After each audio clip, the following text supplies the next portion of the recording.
Bonsoir à tous et bienvenue sur France 24. Il est 18h à Paris, à la une de l'actualité en Ukraine. Les bombardements se sont poursuivis à Zaporijjia. Au sommaire également, le fait du jour qui sera consacré justement au prix Nobel de la paix qui a récompensé, je vous le disais, le militant biélorusse Beliatsky, le centre ukrainien pour les libertés civiles et Mémorial, l'ONG russe. On en parlera avec leur avocate, justement l'avocate de Mémorial, Natalia Morozova, et on en parlera aussi avec Gauthier Rybinski qui est déjà à mes côtés. L'économie avec Laure Manin, elle va revenir sur les difficultés de Crédit Suisse. 19h10, la semaine dans le monde. On va reparler bien sûr des Iraniennes, les Iraniennes dans la rue, la contre-offensive ukrainienne ou encore Kim Jong-un qui a encore envoyé de nouveaux missiles en mer du Japon.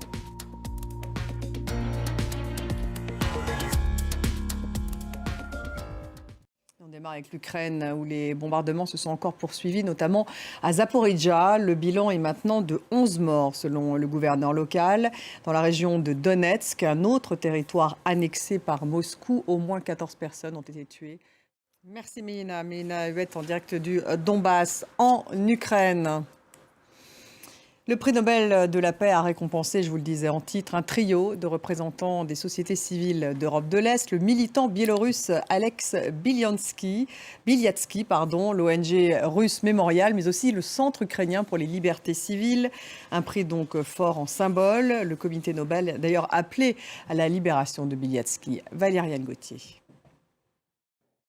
Bonsoir Gauthier. Bonsoir Un mot d'abord sur ce Biélorusse, ce militant qui est d'ailleurs en prison aujourd'hui et son organisation Viasna. Il s'appelle donc Alex Bialiatski et il fait partie de ce visage de la défense des droits dans une dictature qui est celle de Loukachenko. Il est toujours en prison, c'est ça ? Oui.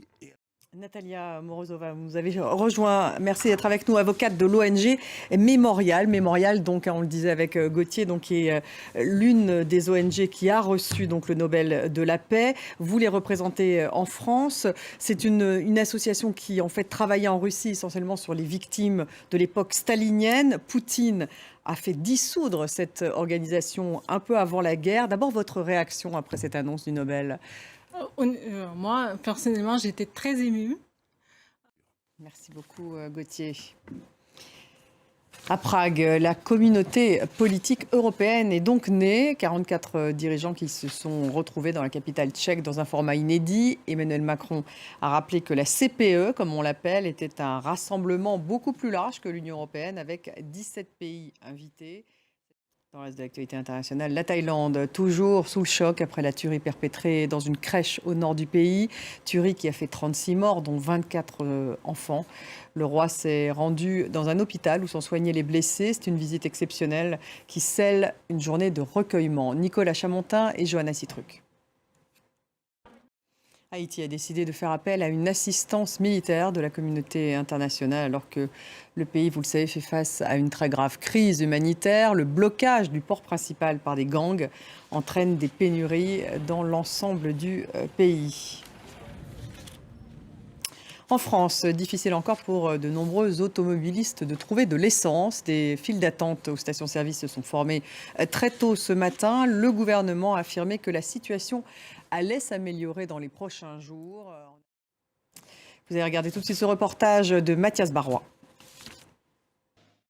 Aux États-Unis, Joe Biden a annoncé effacer toutes les condamnations fédérales pour simple détention de cannabis. Le président américain a par ailleurs appelé les autorités sanitaires à repenser les peines associées à la marijuana. Jules Boiteau. Merci de nous avoir suivis. Restez avec nous. On se retrouve dans un peu moins de 5 minutes pour un nouveau bulletin info. On va parler économie avec les difficultés de Crédit Suisse. C'est Laure Manin qui va y revenir vers 18h40. Restez avec nous.